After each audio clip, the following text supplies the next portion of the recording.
As a streamer or content creator, it's difficult to decide what type of gear you want. Should you go with expensive gear and get really good quality?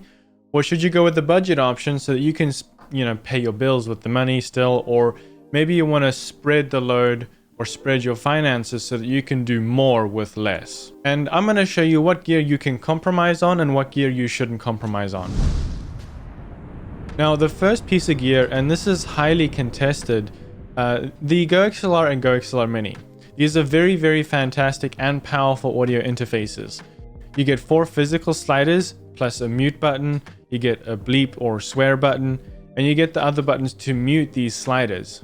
Everything that the GoXLR and GoXLR Mini offer are pretty much the same, with a few key differences. Now, the GoXLR Mini is worth $217 at the time of this recording, and the GoXLR, the regular one, is worth $550. A pretty big gap, about a $300 to $350 difference, depending on the day. Now, for most people, they're gonna go with the GoXLR Mini, and if you don't know what to go for, I would recommend going with the GoXLR Mini. The GoXLR, the regular one with the pads and the sound changes, the voice changes, it's just not going to be worth that extra $300 to $350, especially if you're a new content creator. Even if you're just going full time, maybe you're making a living out of content creation and you're going to decide which one should I get. Sure, the sound pads are nice to be able to entertain your viewers, but you can use Voice Mod, which is a nice plugin you can use your Stream Deck if you have one and play your voice mods with that. So it's not exactly necessary. Now with the voice changes, sure, those are cool as well. It can sound like you're singing and have a great time. But honestly, I barely even use that. And most of the time, I'm making myself look like an idiot, which I don't enjoy doing.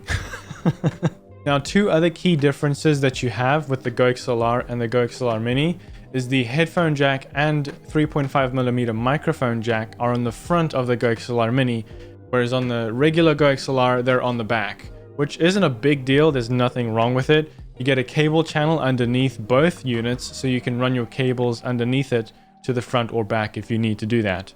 One other thing that I really do love about the GoXLR that the Mini doesn't have is the ability to change the name of the sliders on each channel. With the GoXLR Mini, they're just locked in at mic, system, music, and chat. And those are stuck there. You can't change which slider those are titled, which you can do that with the regular GoXLR. Now you can still do this with the GoXLR Mini because the software is just the same. The only thing is it's going to be labeled wrong if you change it. I'm just looking at it now. I haven't even changed it. So what I have on the GoXLR is the same as the GoXLR Mini. So that's not even an issue for me. So all in all, I would not recommend getting the GoXLR if it's not within your price range. The GoXLR Mini is going to do pretty much whatever you want, but other than that, I would completely recommend the GoXLR Mini. It's a much more smart financial decision, and especially with content creators, it can be difficult starting out. I didn't make any money as a content creator for the first 2 years of being online. So I know that it's going to be tough, especially with putting money back into what you're creating. It can be difficult.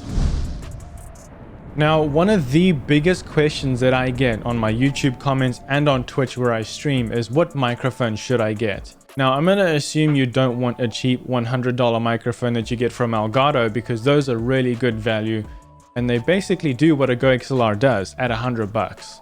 But assuming you want something like the Shure SM7B or maybe the Shure MV7, those are really good options. Let's dive in and see what this is. And I do also want to point out that you can use the Shure SM7B and Shure MV7 with the Wave XLR. It's an Elgato product, very similar to what the Wave 1 and Wave 3 microphones do. It's basically a GoXLR on your computer. You can control all of your audio channels and separate them just like you can with a GoXLR. So the Shure MV7 has a lot of material actually that comes with it. And I have a full video on the Shure SM7B and the Shure MV7. Link is in the top right in the cards. But this is gonna kind of highlight the main features here. It comes with a USB cable and that's it. The Shure MV7 and this cable. That's all you get. Jeez, so much material. Then with the Shure SM7B, oh, it's okay, it's not in here. I'm actually using it, which is good. That's all you get is the microphone. No cables, nothing. Obviously, it's got the unique connection. That's what everyone loves about this whole thing. I don't know why. because you can get the exact same quality and audio sound that you can with the Shure MV7. Now, to show you the difference or the similarities between these two microphones, I've got them right here. I use them on stream, especially when Emma shows up on stream. She needs a microphone. It's a lot of fun. That way we're not sharing the same mic and it gets a little, in the way. But you can see here that the audio quality is almost indistinguishable. It's hard to tell the difference. And especially at $250, this microphone is fantastic. It's the baby brother to the Shure SM7B, but even more, there's the Shure MV7 or MVX or Shure MV7X, which is just an XLR connection. There's no USB, which is about $170 if I remember correctly. And that microphone is basically a Shure MV7 without the USB option. One thing I would note is that the Shure MV7, you can use the USB and XLR connections at the same time. So you can have the XLR go to, let's say, your gaming PC in a dual PC scenario. And then you can use the USB-C connection going to your stream PC so that your stream can hear you on the same microphone and your team on your gaming PC is going to hear the same microphone. So that's really nice, easy solution to a dual PC stream setup, but it's completely pointless if you have, let's say, a GoXLR or if you're using an Elgato Wave 1 or Wave 3 microphone. So the Shure MV7 is $150 cheaper than the Shure SM7B and sounds pretty much the same. So this is the Shure MV7 and this is the Shure SM7B. And then we're back to the Shure MV7 and then back to the Shure SM7B.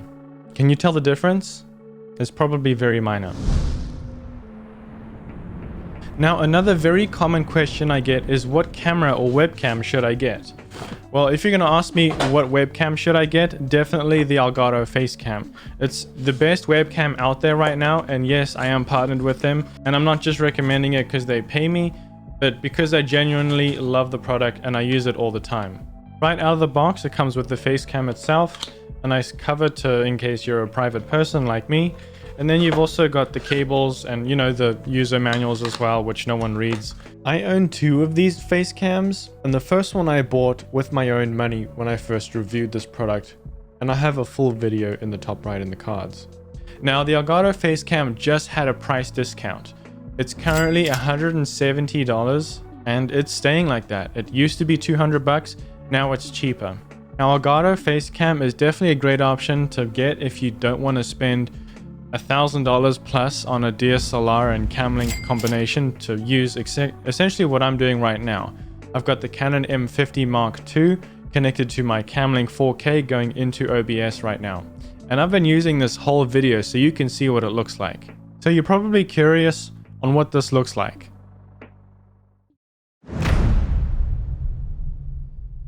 So this is what the Elgato Facecam looks like. Same exact lighting as the Canon M50 Mark II. Keep in mind that a Canon M50 Mark II or any DSLR camera is naturally going to be better than a webcam.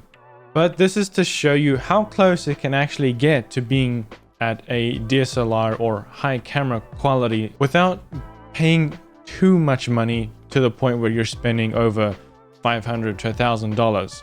Now, I did a comparison between this Elgato Facecam and the Logitech C920, another popular $80 to $90 webcam. And this obviously blows it out of the water. Now, is it worth upgrading to a webcam? Yes, it is. But it depends on your budget, and it depends on what DSLR camera you get. Now, which one should you get? And if you can afford it, does that mean should you upgrade to it? Now, the Canon M50 Mark II is $700. Don't go for the first one, the Canon M50 Mark I, or just it's called the Canon M50. You don't want to use that for streaming because you don't have clean HDMI with it. So you'll have to go with the Mark II, which is an extra $50, something like that. And the Elgato Facecam being $170 now, nice cut change. Thank you, Elgato. That's really good. Is this something you should leave behind for a DSLR camera? Ultimately, this decision is up to you, what your budget is and what you have at your disposal. Keep in mind, you will have to buy a cam link so that you can connect your DSLR camera to it, so that you can get that into your OBS or Streamlabs, whatever you use. Now you can see the colors are slightly different in both. I am recording at a pretty flat profile with the Canon M50 and then adding color grade later to it.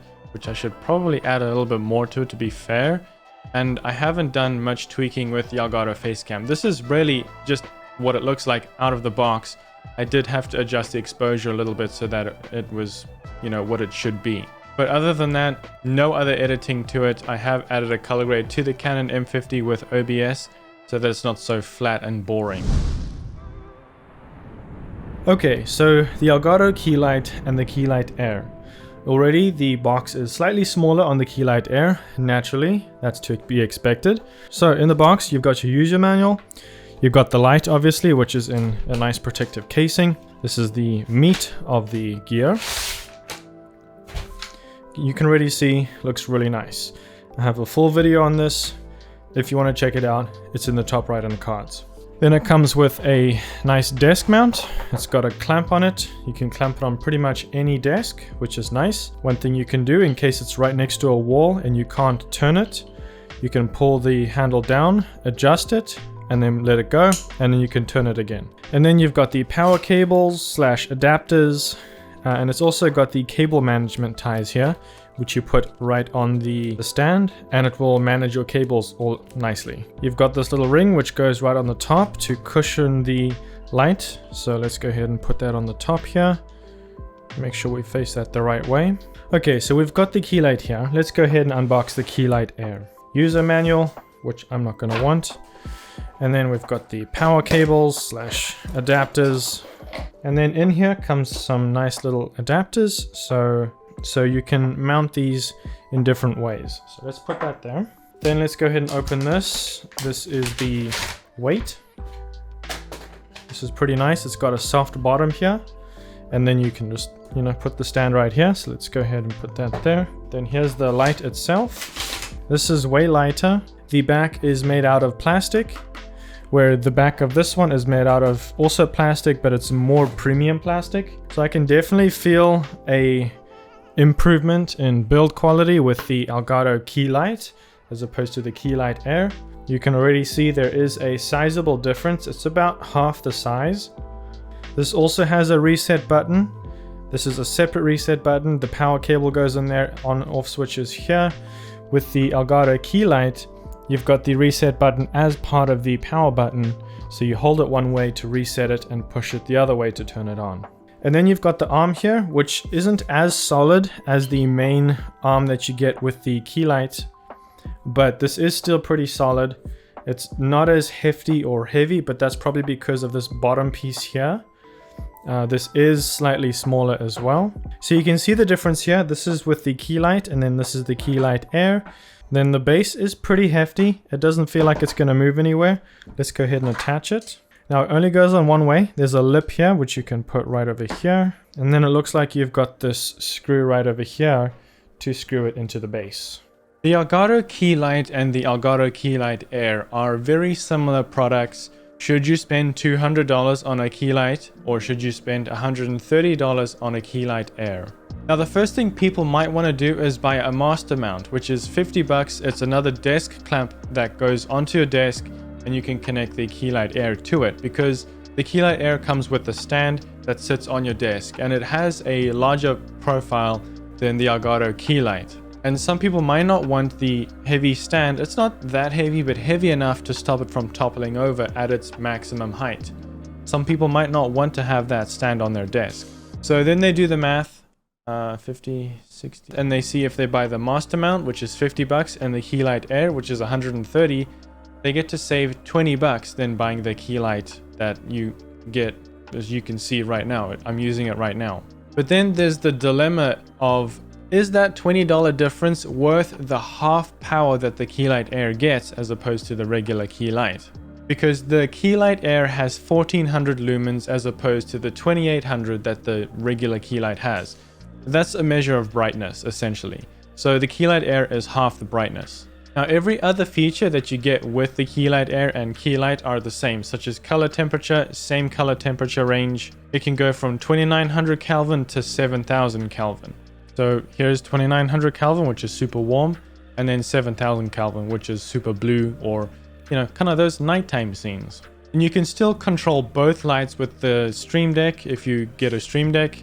So there's No other differences aside from brightness, size, and the type of stand you get. So right now, this is the key light, which is right behind the camera here, and it's right next to the key light Air. I'm going to switch it. This is the key light Air. It's got a slight... There's less of a range it has as far as how much it lights, because it is half the size, and this is full brightness. If I switch back to the regular key light, this brightness is at 70%. Let's take it up to a very similar brightness. Let's see if I can change this. That seems about right. That's both with them on, and then now it's just the regular key light. So right now I have the key light at 78%. If I turn that off and go to the regular key light Air, this is at 100%. You can notice that the edges here are also slightly darker with the key light Air than if I switch back to the key light, the regular key light. You can see the edges aren't so dark, but that's not a big issue because sometimes it might look good. If I have the key light Air on right now, this might be all the light you need. I can also adjust the brightness on my camera to compensate for the low light. It's still pretty decent. You know, this still adds mood to the scene, so it doesn't hurt having a dimmer light. It actually kind of accentuates some of the background lighting, which in some cases you might not want to do, or other cases you might. Maybe your setup is very emphasized on the lights behind you. That's pretty cool. Adjusting the key light on the stand is very easy and straightforward, just as easy as the regular key light. One thing I would mention though is if you buy the master mount separately to have the desk clamp option, and you're using that instead of the stand that comes with the key light Air, you're not going to have full tilt range like you would with the regular stand, because the regular stand has that bend in the arm because it does go onto the back of the light rather than the bottom of the light. So all in all, a lot of decisions for you to make. Let me know what decision you make down below in the comments. I really want to know what type of gear you want to get next. And right now we're giving away a GoXLR Mini, so come check it out. Link is down below. Join the live stream, twitch.tv/murrayfrost. I live stream almost every single weekday. And if you enjoyed the video or just found it helpful, please leave a like. That'd really help. Just help YouTube push the video out to everyone else. And if you're new, subscribe and stick around for the future. I'll see you next time, but until then, make something great. Like, I want to see what you create. Get the gear you want to get, create some content, tag me on Twitter or Instagram, wherever you post. I want to see what you do.